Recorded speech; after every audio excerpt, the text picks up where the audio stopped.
இந்த வீடியோவில் நம்ம ஹெல்த்தியான ஆயில் எப்படி தயாரிக்கிறதுன்னு பார்க்கலாம். இதுக்காக நான் 1 மந்த்க்கான ஆயில் மட்டும் எடுத்திருக்கேன். இது தேவையான பொருட்கள்: நெல்லிக்காய், மருதாணி, கருவேப்பிலை, செம்பருத்தி, வெந்தயம், கத்தாழெல்லாம் ஊற வச்சிட்டேன் 2 hours, மிளகு 2. இதெல்லாமே எண்ணெயில் நல்லா பொரித்து எடுத்து யூஸ் பண்ணிக்கலாம். எண்ணெய் சூடானதும் ஒன்று ஒன்றா போட போகிறேன்.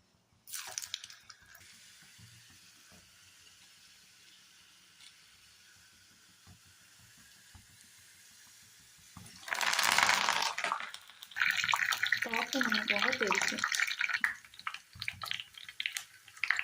வெந்தயத்தை போட்டுட்டு கத்தாழையை கீறி போட்டுருங்க. கத்தாழையை கீறி போட்டு